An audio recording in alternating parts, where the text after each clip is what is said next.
kuThithu chapter number 2. Sifunda nje sisuka ku verse 11 siyofika ku verse number 15. Funda kanje. Ngokuba umusa kaNkuluNkulu wokusindisa ubonakalisiwe kubantu bonke, uyasifundisa ukuba sidele ungakholwa nezikanuko zezwe, sihambe ngokuqonda nangokulunga, nangomesaba uNkulunkulu kulesikhathi samanje. Sibheke ithemba elibusisiweyo nokuvela kwenkazimulo kaNkulunkulu omkhulu nomsindisi wethu uJesu Kristu. Verse 14, owazinikela ngenxa yethu ukuze asihlenge ebubini bonke, asihlambulule isizwe esingesakhe, sishisekela imisebenzi emihle. Khuluma lokhu, uyale ukhuze ngamandla onke, ungadelelwa muntu. Let's pray. Siyabonga Nkosi ekuseni, sibonga Nkosi ngensindiso ngoJesu, sibonga ngomoya ongcwele ohlala kithi okuyena osifundisa amazwi akho.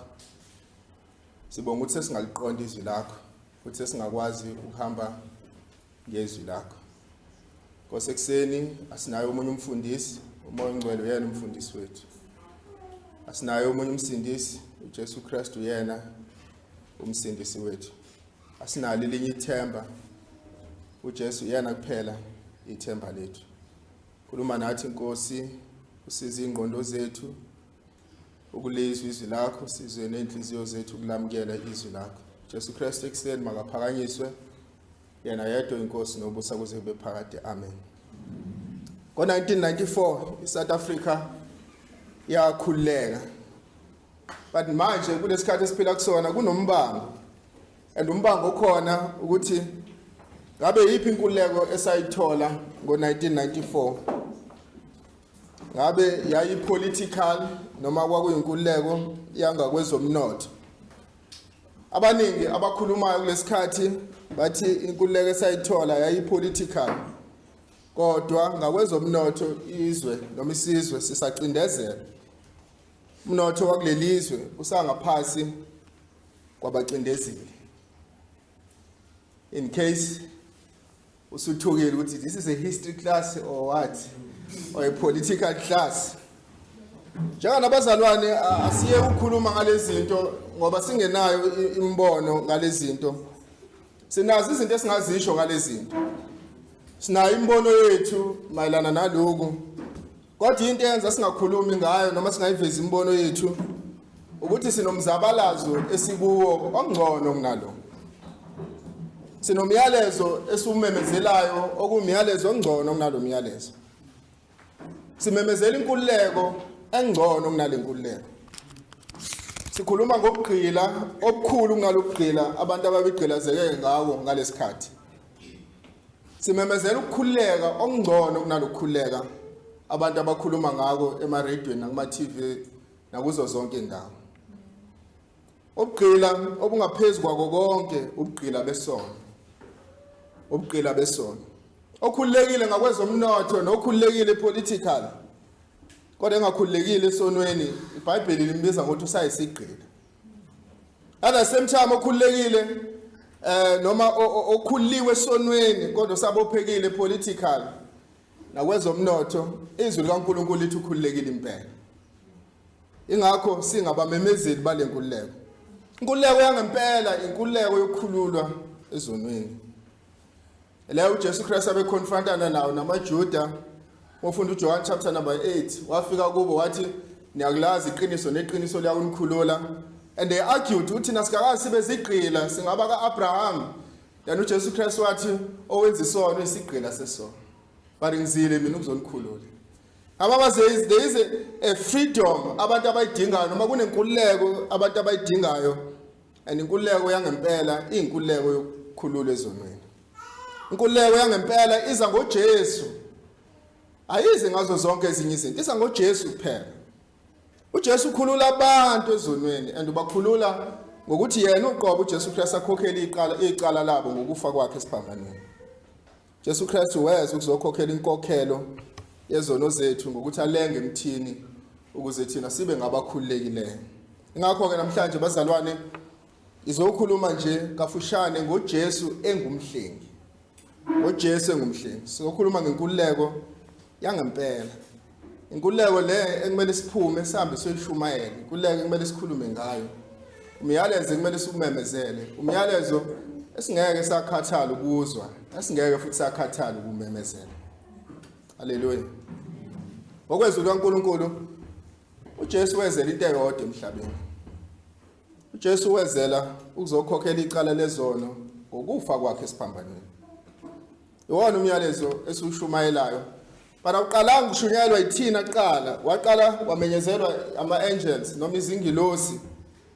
Uma nje ufunda uMateyu chapter 1 verse 21, ingilosi mayikhuluma noJosefa engakazalwa ngisho ukuzala uJesu esakhulelwe uMaria.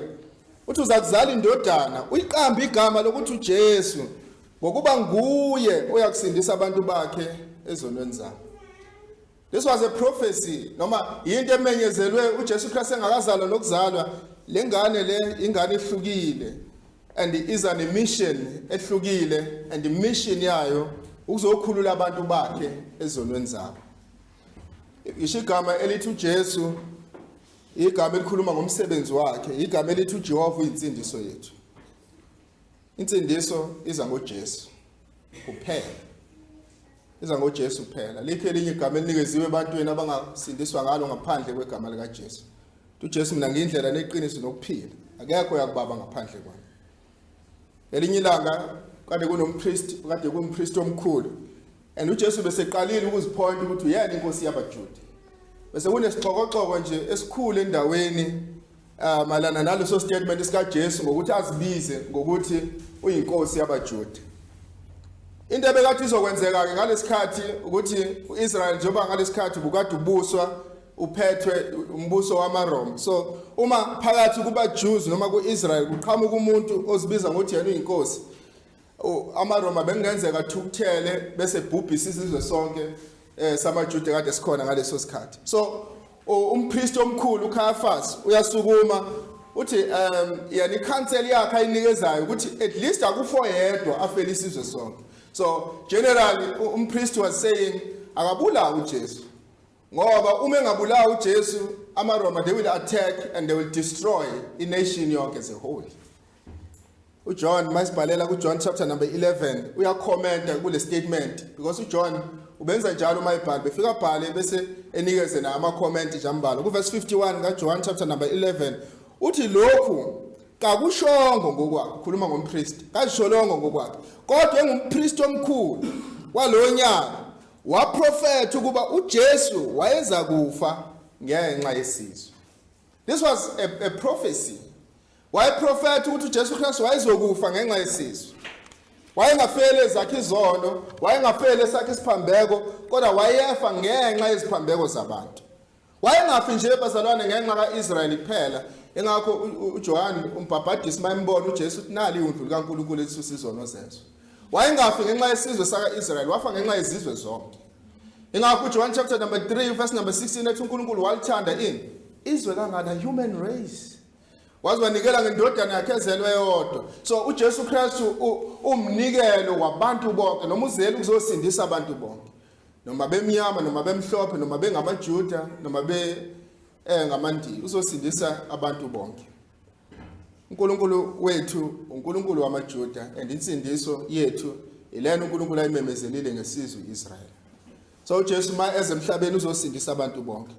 Wazela into eyodwa uJesu emhlabeni, wazela ukuzofa ngenxa yezono zethu. Wazela ukuzofa ngenxa yezono zethu. Ngiyacela ke sibuyele kuye uThithu la sifunde khona. Masikhumbula kahle ku verse number 1 uya ku verse number 10. Uphostoli uPaul ubeyala uTimotheyu ukuthi ayala abazalwane abathile ukuthi baphile ngokumesaba uNkulunkulu noma baphile godly lives. So masingabhekisa nje amehlo ethu ku verse 1 uthi kepha wena khuluma okufanele isifundise esiphilileyo. This is the sound doctrine. Now isifundise esiphilileyo silidela ke kutheni abantu abasikholiwe isifundise baphile impilo ezingcwele. Ku verse number 2 uyala amadoda amadala ukuthi eyiphi indlela ekumele aphile ngayo. Ku verse number 3 uyala besifazana abadala ukuthi yiphi indlela abaphila ngayo. ngokumesaba uNkulunkulu.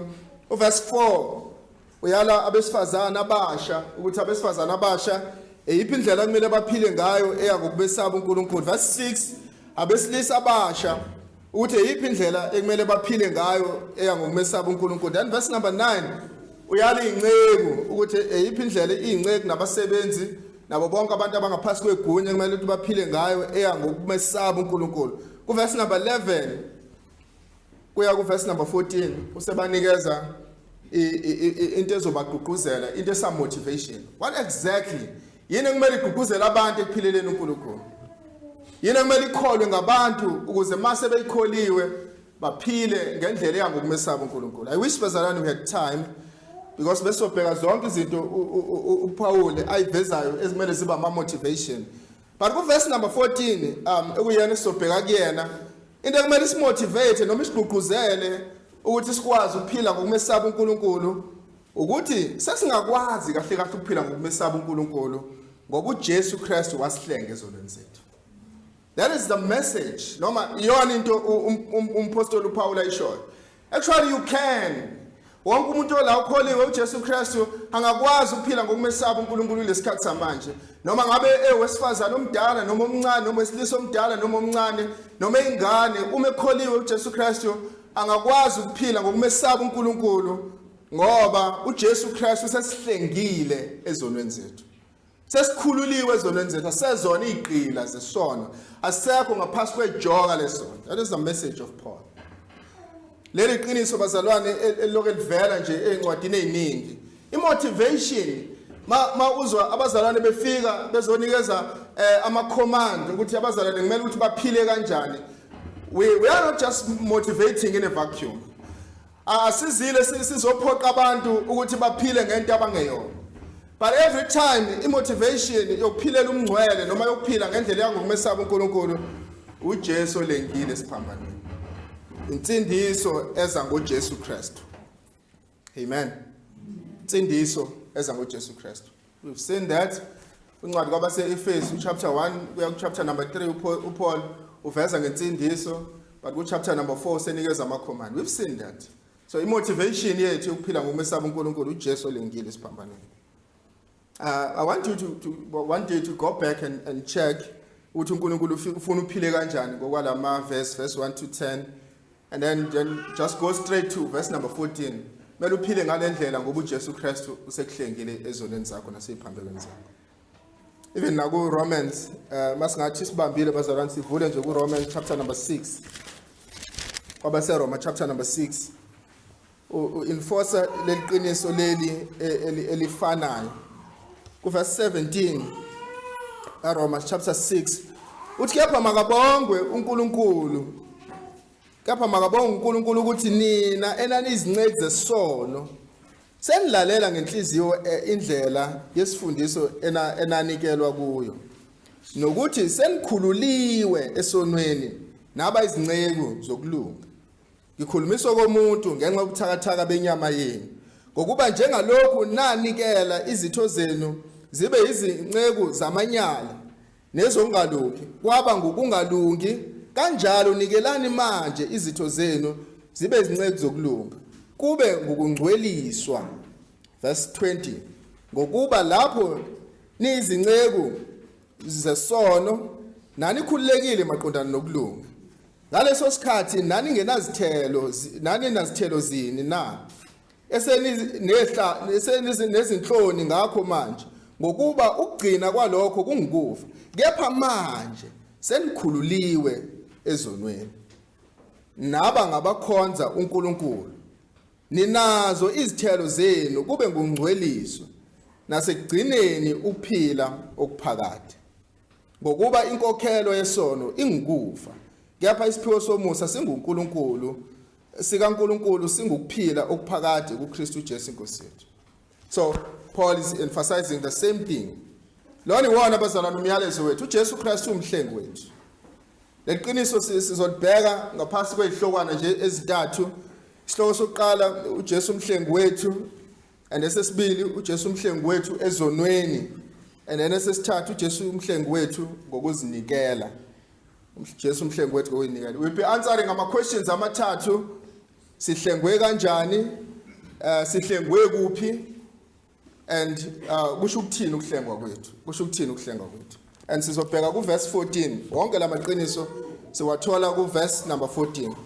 Qiniso lokuqala uJesu umhlengi wethu, uJesu umhlengi wethu, verse number 14 kuThithu la sikhona, owazinikela ngenxa yethu ukuze asihlenge ebubini bonke. Nali iqiniso kumele sonke njengabazalwane silikholwe, uJesu Kristu wazinikela ngenxa yethu, bese sitshela ipurpose noma inhloso yokuzinikela kwakhe umpostoli Paul athi ukuze asihlenge ebubini bonke. Wazinikela ukuze asihlenge, ukuze asikhulule. Leli gama elithi ukuhlenga lisho ukukhulula ekuboshweni ukuthi ukhokhe inkokhelo.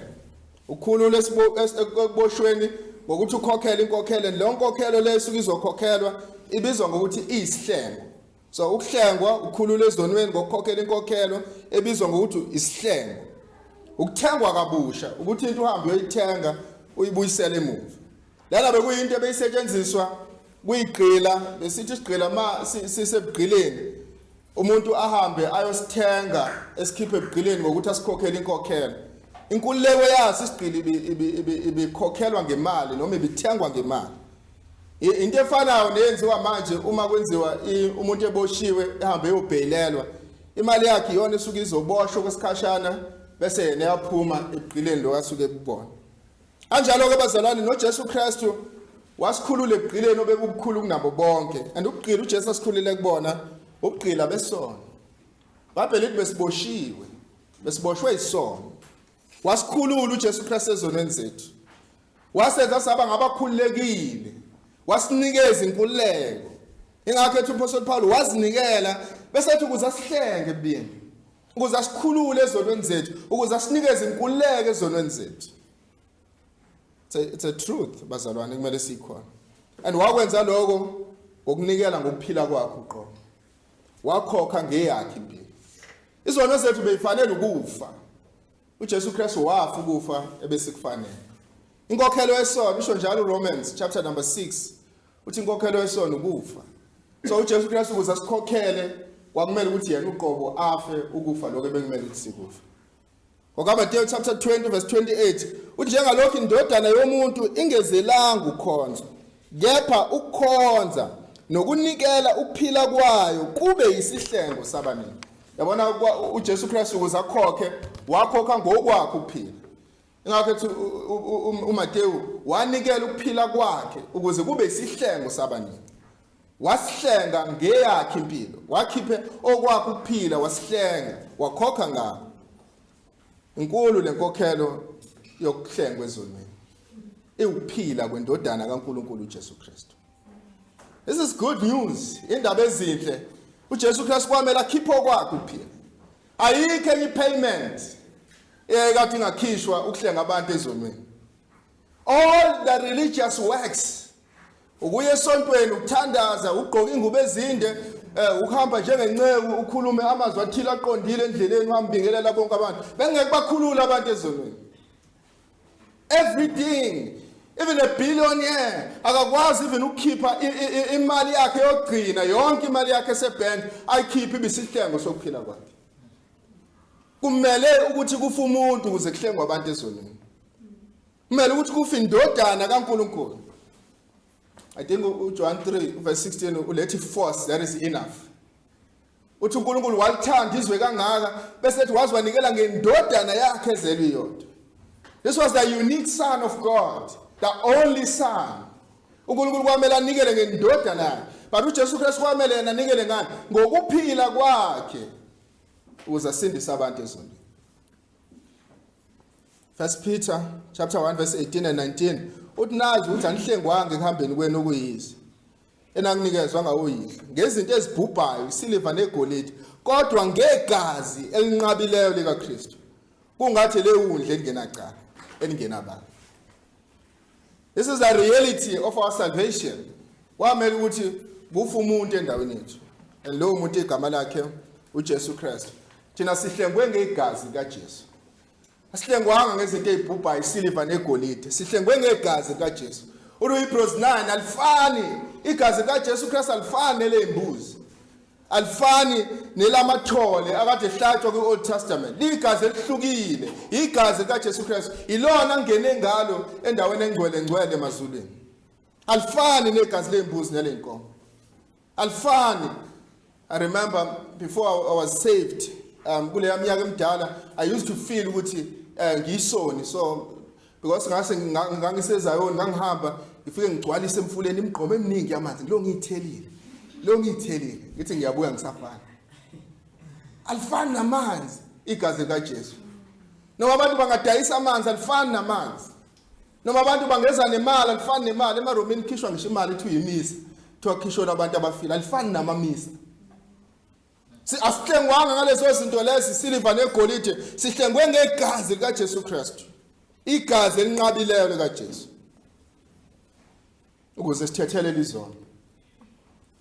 uJesu Kristu wasuthisa ulaka likaNkulunkulu, inkokhelo yesono ngenxa yezono zethu nangenxa yokulunga nolaka likaNkulunkulu bese vele sikhiphile isigwebo bese ukufa. Bekumele uJesu Kristu afe ukuze sithethelele izono. It's a pity ukuthi abantu abaningi mawubabuza ukuthi uyaphi mawufa uthi hayi ngezulwini. I was talking to someone and was saying mangifa ngezulwini, then I said mawufika phambi kaNkulunkulu uvala amehlo akho avula phambi kaNkulunkulu, uyofika uthini uNkulunkulu, uyofika uthi why kumele ukuthi akuthethelele izono. Hayi no mfethu ngiyofika ngithi pray Jesus, all of that stuff, ngicela ukuthi ungithethelele izono. Abantu banucabanga ukuthi kukhona ukuthethelela kwezono ngale kaJesu. Bacabanga ukuthi ikhona into yoguqa phambi kaNkulunkulu ukuthi uNkulunkulu ungithethelele izono. Ungakholwanga uJesu. Akukho ukuthethelela kwezono ngaphandle kukaJesu Kristu. Efesu 1:7 esilokuhlengwa kuye ngegazi lakhe bese thini ukuthethelela kwezono. Bekumele ukuthi kuchitheke igazi likaJesu Kristu ukuze kube khona ukuthethelela kwezono. Akukho ukuthethelela kwezono ngale kokufa kwendodana kaNkulunkulu uJesu Kristu. Kolose chapter 1:14 okukuye sinokuhlengwa ukuthethelela kwezono. Ukuthethelela kwezono nokuhlengwa kukubani? KuJesu Kristu. Because uNkulunkulu uNkulunkulu onobulungiswa, but at the same time uNkulunkulu onothando. Lezi zinto zombili uma efuna ukukhombisa uthando lwakhe akafuni ucompromise ubulungiswa bakhe. But kuJesu Kristu sibona lezi zinto ihlangana zombili. Ubulungiswa bukaNkulunkulu, ijustice kaNkulunkulu, ukwahlulelwa kwezono kupheleliswe kuJesu Kristu esiphambaneni. uJesu Kristu wafa ngenxa yezono zabantu ukuze uNkulunkulu akhombise uthando lwakhe kulabo abakholiwe uJesu Kristu. So uthi uRomans ukuze uNkulunkulu abe just but aphinde justify izono. So abe ngolungile aphinde futhi abe ngolungisiswa. Akukho ukulungisiswa ngaphandle kaJesu. Ngakho ke bazalwane sisingabantwana bakaNkulunkulu. Sifike kanjani kuba abantwana bakaNkulunkulu? Sihlengiwe ngokufa kaJesu. Izenzo chapter 20:28 uthi uJesu Kristu wasizuza, uthi uzizuzele thina ngegazi lakhe. Ayikho indlela esizuzwe ngayo, sizuzwe ngegazi likaJesu. Sorry for you oze ekholweni ngoba uthenjiswe ukuthi into zakho zizohamba kahle. Wathenjiswa ukuthi kuzolunga emndenini wakho. Udiscourage even namhlanje ukuthi into zakho azihambi kahle kuze kube namhlanje. Usufuna ngisho ukuyeka inkolo, you are complaining nakomakhelwane. Angisayazi into engiyele esontweni. Ngiyavuka every week ngiye esontweni but ayingisebenzeli lento yenkolo. Khona umunye ozewathi mina sengifuna ukubhanqa manje. Amadlozi nenkolo ngifuna ukubona okuzosebenza kuqala. Into zethu into esebenzayo. Ashumayele lo myalezo loyo. Umyalezo esumemezelayo, umyalezo okuhlengwa ngegazi elinqabileyo ukuyigazi kaJesu Kristu. Umyalezo okukhululwa ezonweni. That what matters bazalwane. Yona kuphela into ebalulekile. Noma ungathi usukhululiwe ezonweni bese ube mpofu emva kwaloko. Asibona abantu abaphezulu umphofu but siyazi ukuthi uNkulunkulu ophofisayo, uNkulunkulu ocelisayo. Noma ngabe usukholiwe uJesu kodwa ube nemali eningi, it doesn't matter. Noma usukholiwe uJesu uphile ezifeni kuhle kakhulu. Noma ungakholwa uJesu Kristu uphinde ugule kusafana, but into ebalekile ukukhulula ezonweni. Ukukhulula ezonweni. And tomorrow so besibheka nje ihope ukuthi kusinikeza ithemba lingakanani lo. Sinethemba ngoba sikhululiwe ezonweni. Asifani nalabo abangenathemba. Asifani nalabo abaphila ezonweni zabo.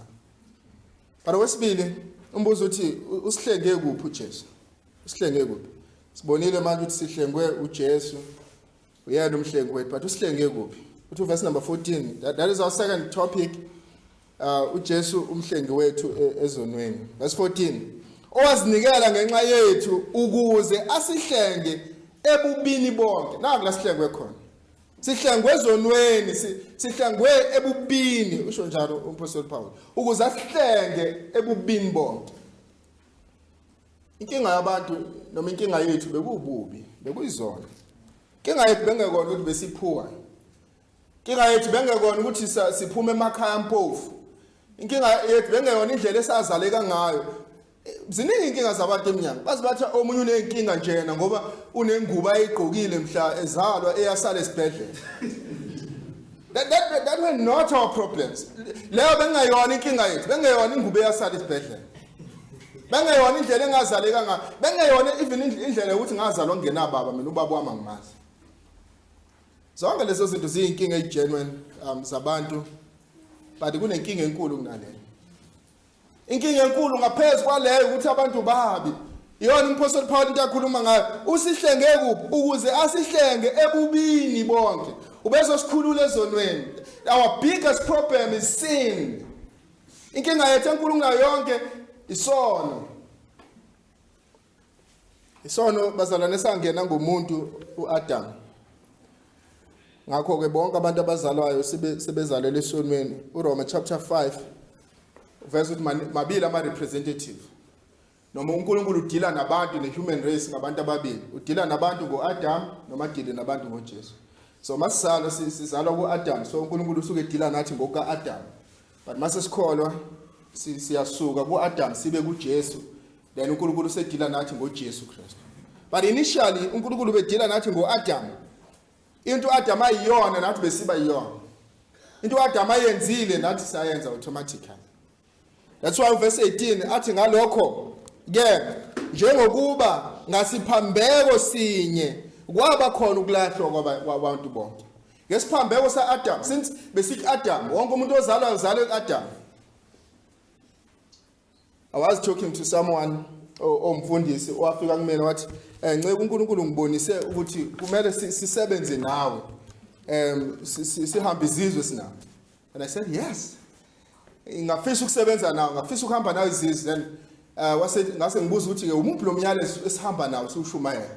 Time mina nceke uNkulunkulu ngivusele ukuthi ngizobreak ama generational curses.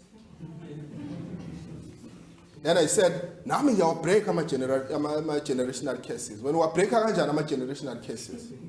But I know mina ngihambe ngithandazela abantu emhlabeni wonke. Ngathi mina ngibreak enkulu ke kunale generational curse. Leyasuka ngoAdam. Ngoba isono sethu sisuka le kuAdam. Ayisuka ikhokho ethi curse. Isuka le back kuAdam. Sikhulu isono sethu. Ngokuwa komuntu oyedwa uAdam bonke abantu boningi bazalwa benemvelo yesono. Oh precious kids. Bezalwa bebancane abantwana bethandekile kuthina kodwa bezalwa nesono sikaAdam.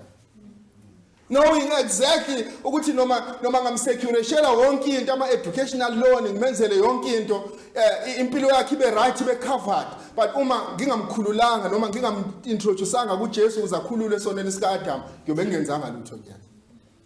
This has become a goal ya yonke parenting. Bonke abazali baparentela into eyodwa ukuthi hayi phela ukuthi ngifuna umusa esikoleni esright ngimfake ku medical aid ngimenzele izinto ezihle ngimgqokise kahle, but igoal ukuthi egcine nakhulule esonweni sikaAdam. Inkinga yabantu ukuthi abantu bazalwa nesono sikaAdam. That old statement asoni ukuze sibe izoni kodwa sona ngoba sizwana vele izona. Nesono sikaAdam. But wesibili abantu abagcina nje ukuba nesono sikaAdam. Abantu banezabo nje izona. Siyachoose ukuqhubeka nesono. Siyachoose ukusenza isono. Siyachoose ukuphula umthetho kaNkulunkulu. That's why 1 John 18 isono siweqa umthetho kaNkulunkulu. Siyachoose ukuphula isono ukweqa umthetho kaNkulunkulu. But indaba ezinhle uMpostoli Paul asinikeza zona ezokuthi ziyasuswa zonke izona. Verse 14 ukuze asihlenge ebubini bonke. uJesu Kristu uzosikhulula kubo bonke ububi, noma isono sika-Adamu esikuthina, noma izono zethu esisenzile, bonke ububi buyakhululwa ngoJesu. Uzile ukuzosenza sibe ngabantu abasha. uJesu Kristu we become new. But umbuzo uthi ukwenza kanjani uJesu? Let's read bazalwane uRomans 5. Romans 5 verse 18 and 19.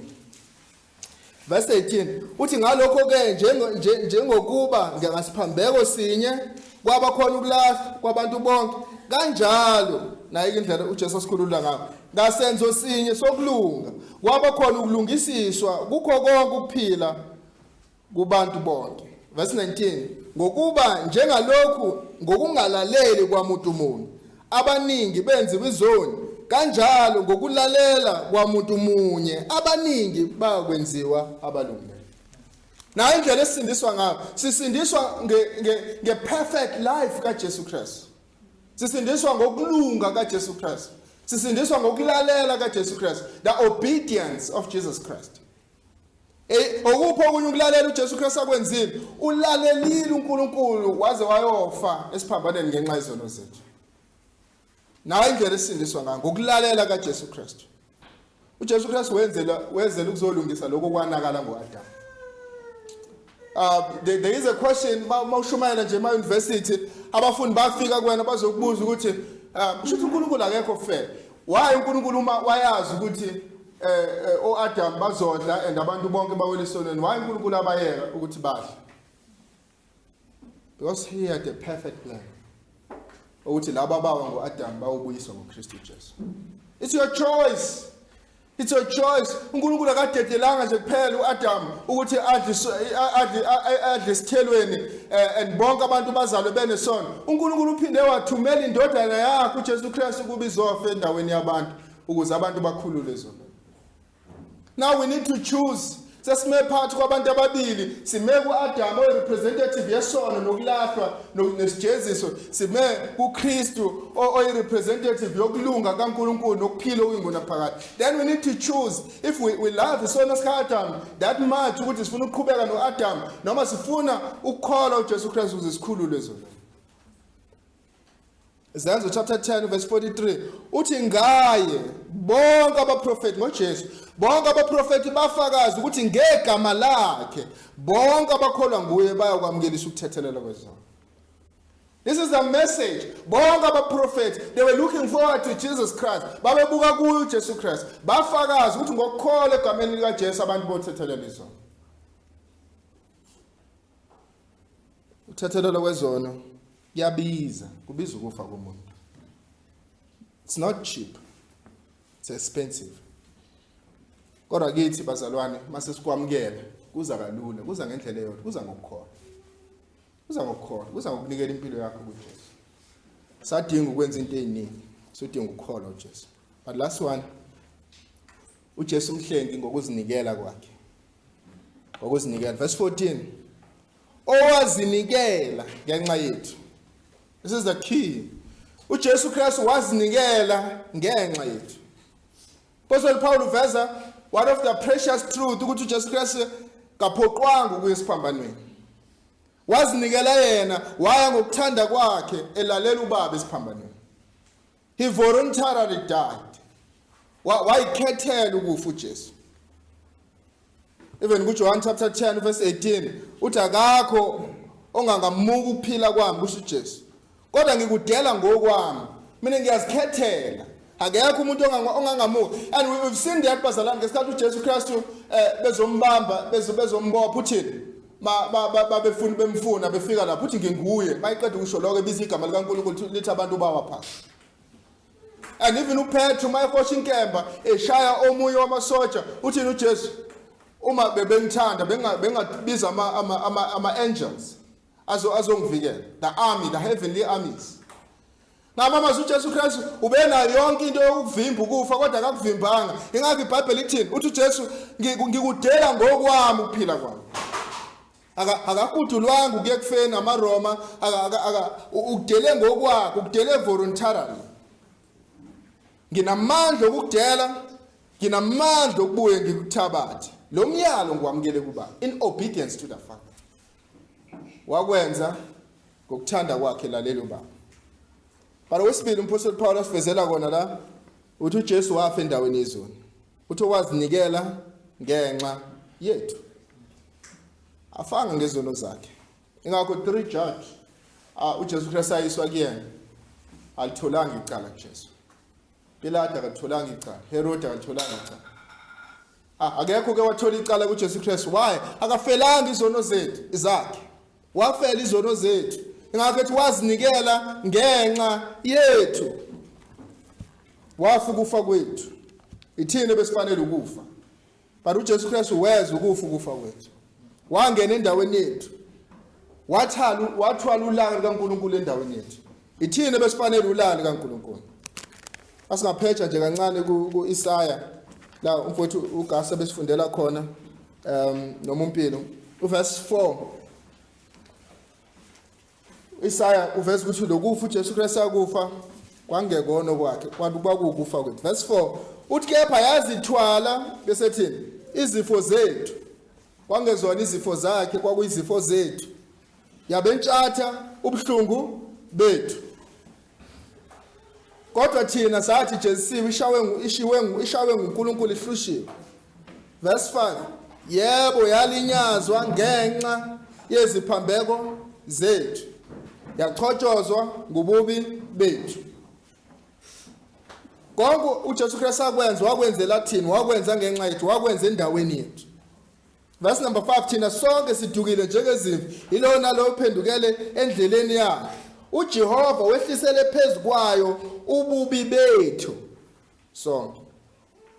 Verse 11 ngokuhlupheka komphefumulo wayo iyakubona yeneliswe ngokwazi kwayo inceke yami elungileyo iyakulungisisa abaningi ithwale izono zabo. Ezabo izono akuzona ezakhe. Even uverse number 12 uthi ngalokho ke ngiyakuyabela kanye nabakhulu yahlukanisa impango nabanamandla ngokuba yawuthulula umphefumulo wayo ekufeni yabalwa kanye nezelelesi yathwala nokho izono zabaningi yakhulula buni. Wafa ngenxa yezono zethu. Wafa ukufa okwakumele kufiwe yimina. Guess what? Dokufa uJesu Kristu akufa basazokufa laba abangakholwa uJesu. They will die, they will pay. Inkokhelo yesona ukufa. And ukufa kathathu wahlukaniswa noNkulunkulu. Ungabi nabudlelwane noNkulunkulu njengoAdam waxoshwa wakhishwa engadini ukufa kwethuna. Uthi umuntu ahlukane umzimba nomphefumulo ukufa kwesikhoko okukufa kwenguna phakathi. Bonke abangakholwa basazokufa nokufa. But nazi indaba ezinhle kulabo abakholiwe uJesu Kristu. Selihlawuliwe icala labo. Abasaye ekufeni akusekho ukulahla kulabo abakuKristu Jesu. Uthi John chapter number 11 okholwa yimi noma efa uphila. Noma ngaye ethuneni kodwa akayile ekufeni uyophila. Noma efa uphila. 2 Corinthians chapter 5 verse 21 ongasazanga isono wamenza isono ngenxa yethu ukuze kuyena senziwe sibe ngokulunga kaNkulunkulu. Kwaba khona iswipe izono zethu zabalelwa kuJesu Kristu nolaka likaNkulunkulu lapheleliswa kuye ukuze ngokukholwa ukulunga kaJesu Kristu kubalele kuthina. Kona bengikhuluma naye ensukwini ngimbuza nje ngethemba lokukholwa kwakhe then wasethi hayi no uzoyikhaya ayoyicabangisisa kahle ukuthi ngempela efika phambi kaNkulunkulu uyothini. Then masebuya nempendulo eseyicabangisisile kahle uthi hayi uyoyincengela intethelelo kuNkulunkulu. Then I said I know that God he will not forgive you. On that day mhlawumile phambi kaNkulunkulu ucela intethelela ngeyaza kuthethelela. I know it. Ngeyaza kuthethelela iyokusa esikhokweni. Then basethi ke Paul ubani ke uzoyizulwini ngithi umuntu operfect. Uzoyizulwini kumele ube perfect. Awazi ungena ezulwini ungekho perfect. Hayi shuthi akekho phela umuntu oyezulwini. Ngoba akekho emhlabeni wonke umuntu operfect. Athi ukhona. Umuntu operfect uJesu Kristu. And bonke abantu bazolungisiswa ngokulunga ongekona kwabo kodwa ukulunga okuza ngokukholwa kuJesu Kristu. Ukulunga kaJesu kubalelwa kubona. So bonke abantu abazongena ezulwini bazongena be perfect. kodwa hayi ngokulunga kwabo kodwa ngokulunga kaJesu Kristu. Ukulunga kaJesu Kristu kubalelwa kubona ngokukhona. Ayakho umuntu onebala uzongena ezulwini. Izulu indawo yabangcwele. Bathi ngcweliswe ngoJesu.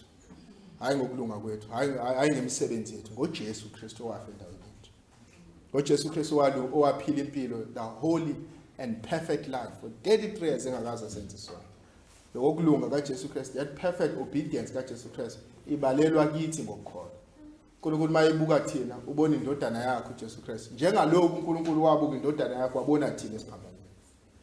Wayibona mina nawe uNkulunkulu ngesikhathi ehlisa ulaka lwakhe nentukuthelo yakhe endodaneni yakhe uJesu esiphambanweni. Wayibona mina nawe. Wayibona izono zethu, wayibona amacala ethu. Wagwetshwa endaweni yethu. But yini kumele siyenze?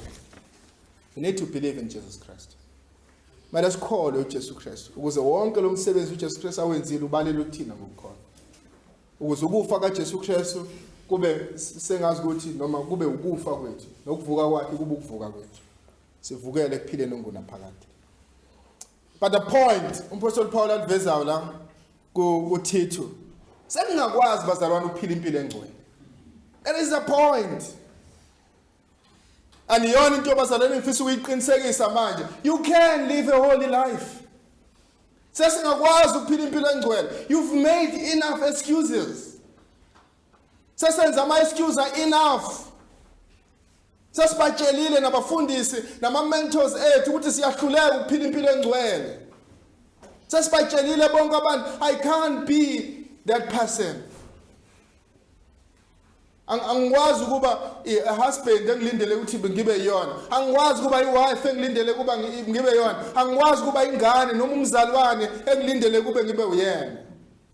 I'm failing. Sasasho nokuthi I'm failing. Sasa blame ngisho ama environment. Mina environment engikuyona le engiexpose esonweni. Ukube mhlamba ngikho euniversity ngiyophila impilo engcono sengisebenza. Noma umsebenzi engikuwona la ngisebenza khona ayiphileki impilo engcwele. Akekho umuntu ongaphila impilo engcwele. We've made enough excuses.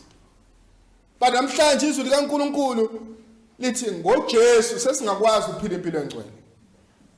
That is a point kaMpostoli Paul. Mayifika ku verse number 14, etshela abazalwane ku verse number 14 ukuthi wazinikela ngenxa yethu ukuze asihlenge. Wayetshela abazalwane yonke lento ukuthi is saying kahle kahle bazalwane nayo into ekumele imotivate.